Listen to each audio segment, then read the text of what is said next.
Hi, everybody. Welcome to Radical Age Reversal. We're going to get started in just a minute. Let us bring in our win-win women audience right now. So welcome to the show. This is Radical Age Reversal. I'm Carrie Donegan, your host, and I'm so happy that you're joining me today. We are continuing in the book 30% Happier in 30 Days. We took a little bit of a break last week because doTERRA had this amazing offer of BOGOs. Check it out. If you didn't see the show last time, we went over really amazing practical information about using sort of the most common essential oils and some kind of special things that they threw in for fun, like the brightening gel. That was fun to talk about skincare last week. But today we're going to go back into the book and we're on day 13, which is actually chapter 13. Each chapter in this book covers a day over 30 days. So we're a little bit further than a third of the way through this book. I'm taking it slowly because I think the information is really important because happiness is a key component to aging slowly and then reversing your age, right? And remember, when we think of aging as a disease, not an inevitability, then we treat it differently. And that's how we treat it on this show, as a disease that we want to conquer and eradicate. And so we're going to start off today's show, as we always do, by choosing some essential oils that are going to work really well with the information that Dr. Amen is giving us. So the first one I want you to try, if you've never tried, is doTERRA's Balance. doTERRA Balance is a blend of essential oil that does exactly what the name says. It's supposed to balance your body systems. Now, what's a body system? You have a respiratory system that connects to your cardiovascular system. You have a neurological system, right? Your central nervous system. You have a digestive system. You have an immune system. Your skin is actually a whole system. And so when we get those systems working properly and we can fine tune them, we can adjust them, we can balance them with our essential oils. Once you learn the power of essential oils, you really can just refine and tweak almost any body system under most conditions, which is really, really great. Obviously, you can have super physical trauma like a car accident, and a few essential oils are not going to be the thing that will do the trick. But when you find that your body is out of balance in a certain direction, you can bring it back into its proper working order using essential oils. And we're going to do that today using two oils. One is Balance, and I want you to use these separately, especially if you're new to these blends, and just take a moment to register in your mind how you feel once you've started to inhale the oil, because the oil is going to trigger your olfactory system. Now, I could take a bath in Balance, and luckily they actually have Balance soap now, which I really enjoy. But the reason we're doing this is Dr. Amen's going to talk to us about something called ANTS. And you probably have figured out by now that it doesn't have to do with the little bugs that crawl on the ground and annoy us in the summer. It has something to do with something else. But before we do that, I want to talk to you about the blend Anchor. Now, you're going to look on the doTERRA website and say, I don't see this bottle. That's because I bought these bottles from a third-party distributor. I can't remember now. I apologize. But what's great about this is you can take an oil that comes in a bottle like this, and you can transfer it into a roll-on, which makes it easy to use. So you can just roll it on your wrists. You can roll it up like perfume. I call it perfume with a purpose. So I like to blend these two together. You can also pick the one you like, but these two oils are going to be perfect for the exercise that we're going to complete today. So let's dive into the book. If you have the book in this version of the paperback, we're on page 74. Don't let ants ruin your picnic. So he says, early in my practice, I treated a lot of patients complaining about deep, dark, negative thoughts, or what I call ANTS, automatic negative thoughts. So the first thing you think of as negative, that's an automatic negative thought. There are 9 types of ants that can infest your mind. Think of it that way. I love that visual that he gives us, right? It's like these tiny, creepy, crawling things. There's so many of them, and they're hard to catch, and they're hard to kill, and they're hard to corral, right? Sort of the same way these negative thoughts creep in, like pests at the 4th of July picnic. The all or nothing ants. Okay. ANTS. I love that. All or nothing ants. There's no in between for these ants. Things are either all good or all bad, and usually all bad. They rely on adverbs like always and never. I always mess up. I never lose weight. The less than ants. So we're going to talk about different categories of ants now. And as they come up for you, I want you to grab either your balance or your anchor and use them. Okay? You're going to because you're trying to physiologically help your body to process and pivot and change direction on these thoughts that keep running into your mind over and over again, and we're going to talk about how to get rid of them. So, the less than ants, these ants continuously compare themselves to others. So, is that something that you struggle with? They damage your self esteem by reminding you that you don't measure up, which makes you feel less than your friends and acquaintances. All right. So, if that one is something that resonates with you, I want you to write it down, text yourself. Okay. So, that's the less than. Do you feel less than? How about just the bad ants? These ants go out of their way to see the bad in every situation. They are the people who, when they learn about an unexpected inheritance, will complain about the taxes that they have to pay. Okay, so are you focused on the inheritance or are you focused on the taxes? Everything is bad. The guilt beating ants. These ants are mired in the words should, must, ought, or have to. People with these ants readily recall their miscues, bad decisions, and stupid stuff they said. They replay a little litany of shortcomings they heard from their parents and authority figures. And honestly, if people are doing that to you, I mean, most of us who are watching this show are well into our adulthood because we're trying to reverse our ages, right? So maybe it's the next generation that we can influence a little bit more and help them, you know, grab hold of these speeches that they've heard. And maybe they came from us. Maybe as parents we did, maybe not a stellar job in this area by reciting these words to our children. We can sit down with them now as adults and try to unravel some of this negative behavior. I'm going to call it a negative behavior. So we don't want to constantly hear our shortcomings. That's not going to be helpful, and it's going to wear away at our hearts, and it's going to prematurely age us. Remember, aging is a disease. Some of the causes of diseases are not biological, they're emotional. Uh, the labeling ants. When you call yourself a loser, you have a labeling ant in your brain.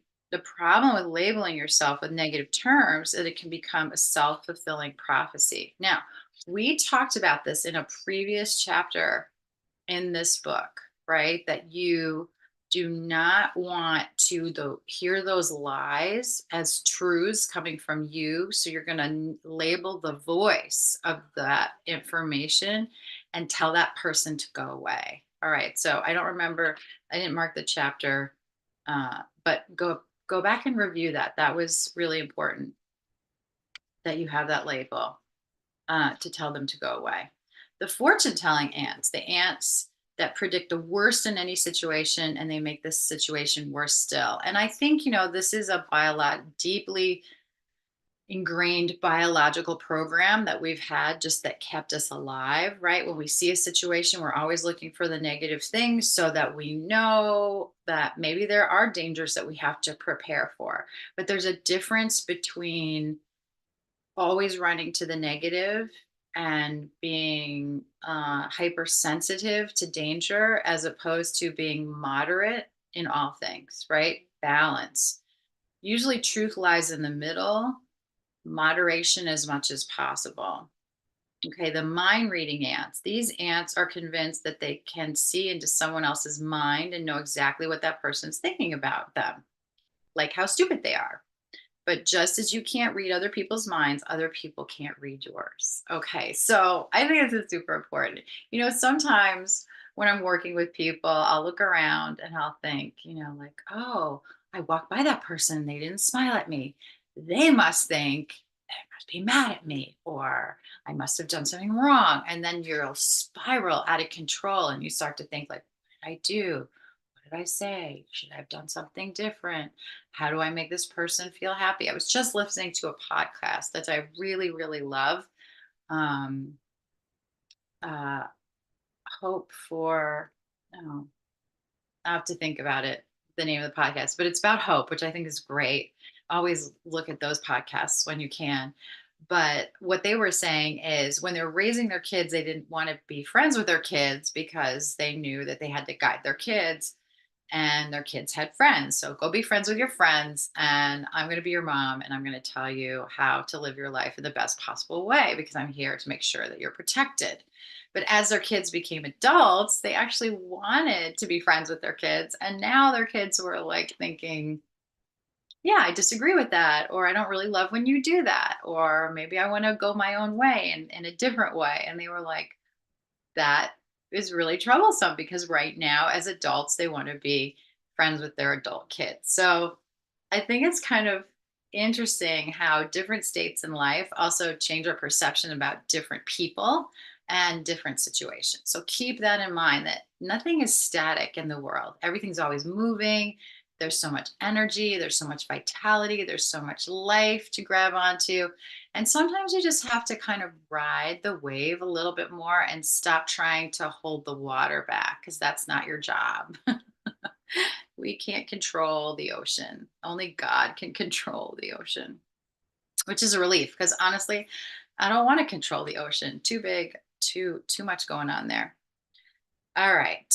The if only and I'll be happy when ants. These ants tend to wallow in regret, repeating if only as an excuse for why they didn't have the life they wanted. If only I had more money. If only I were skinnier. If only I'd never married that bum.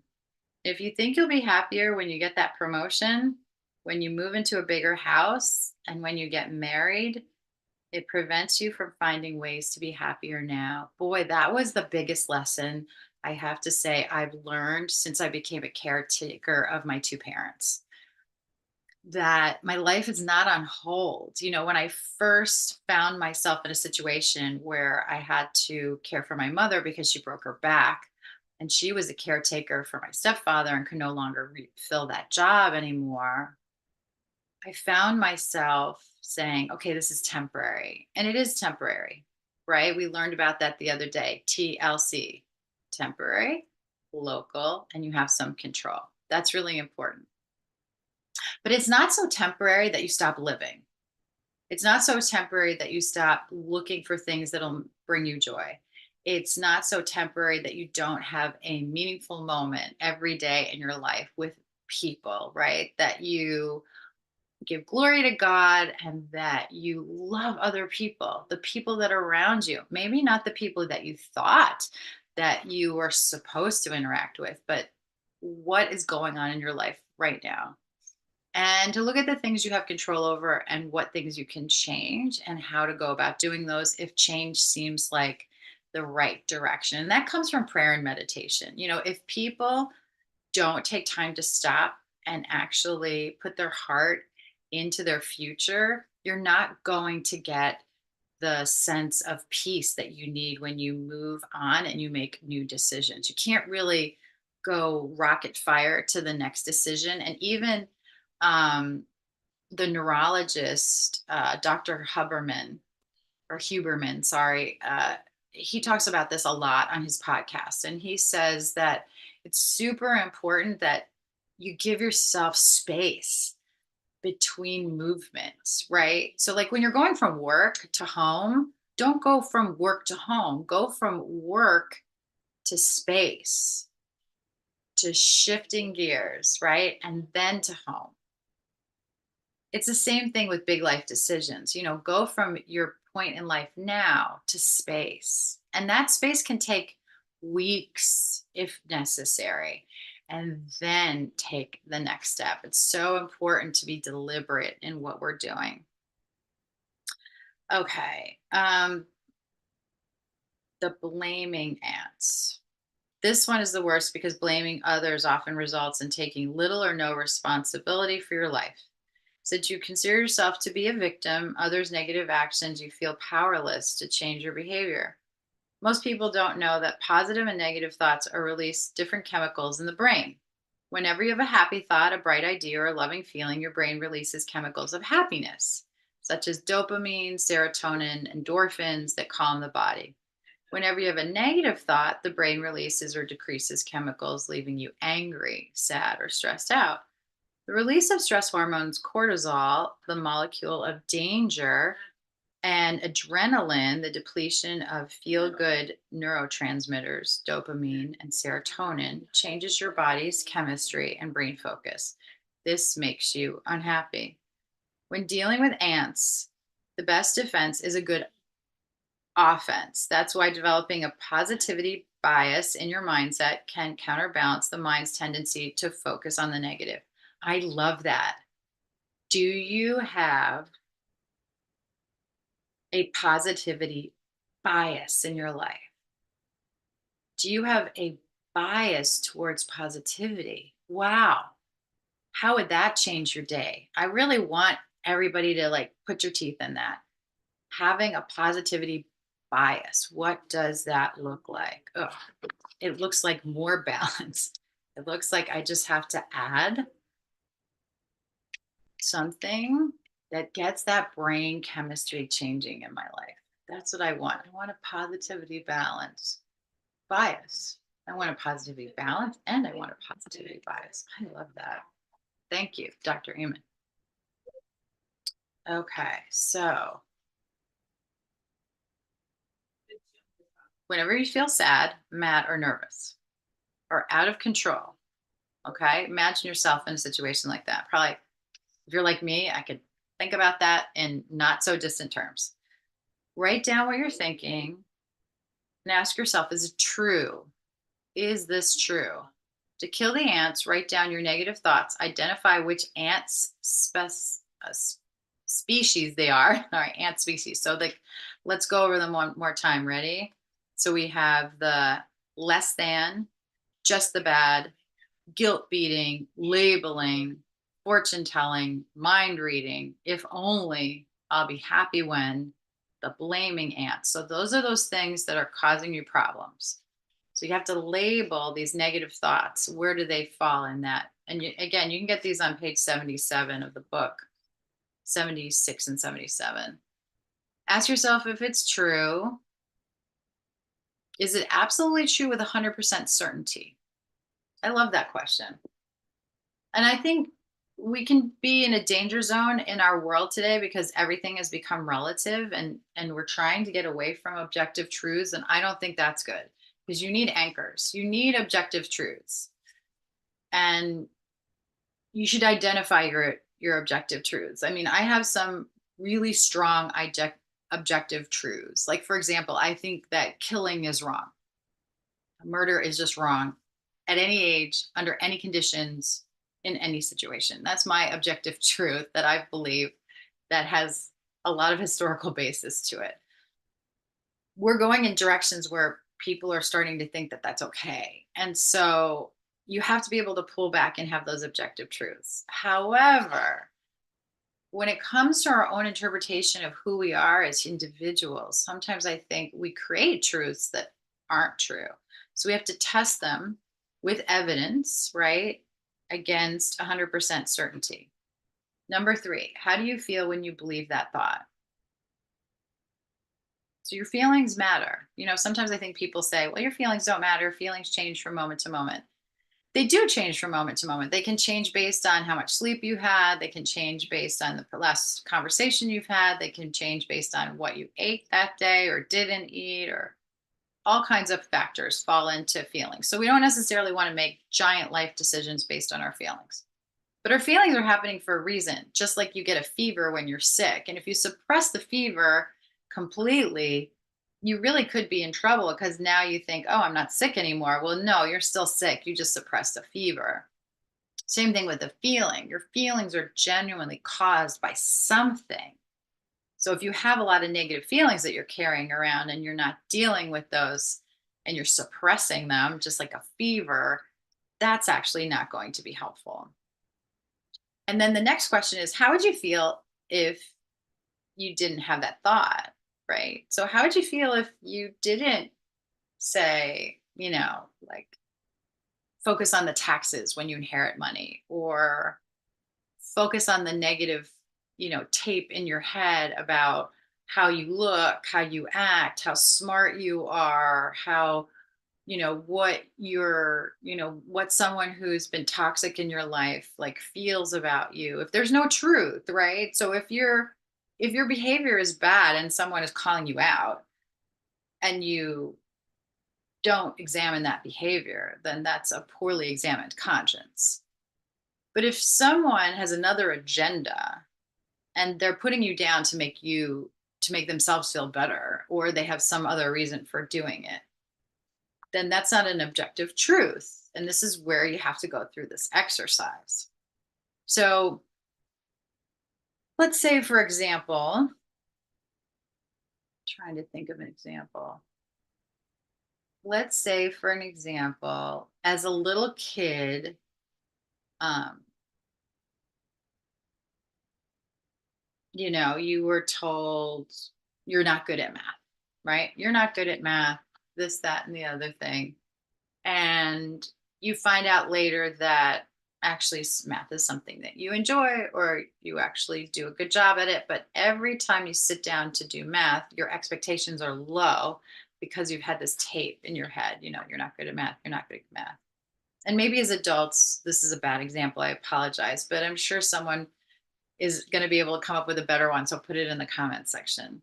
But the idea is, do some math problems or do a math exercise or rearrange a closet, which is, spatial relationships, which is also mathematical, and say to yourself, oh, like with a little bit of focus and effort, I'm actually pretty good at math. That doesn't mean that you're Einstein and you're a genius, maybe, but okay, it's not that I'm not bad at math. I'm pretty good at math. I'm okay. I can hold my own, and start to correct the way, and then sit down with that and go, hey, how does that feel? Makes me feel pretty good, right? I'm feeling more confident. That's where you want to go because that's going to help with your longevity. Turn the thoughts around to its opposite and ask if the opposite is true. Is there any evidence that it's true? Right? So, if you challenge your thoughts to achieve a more positive outlook, you'll be able to keep those ants infestation under control. I love that. I don't think there's anything more that needs to be said today. It's time to exterminate the ants. So this week, I really want you to focus on that. Focus on your thoughts, the negativity, what comes up for you, whether it's a feeling or a thought, and go through that exercise. Is it true? Is it 100% true? Where are those feelings coming from? How would I feel if I changed those feelings? Right? How would I feel if I turned that thought around? And if I turn the thought around, is that true? Right? Is there more evidence for that truth? Sit in that. I think it's going to be very helpful. Thanks so much for joining me. I'll see you next week with the next chapter, and make sure you use your balance. This is such a great oil.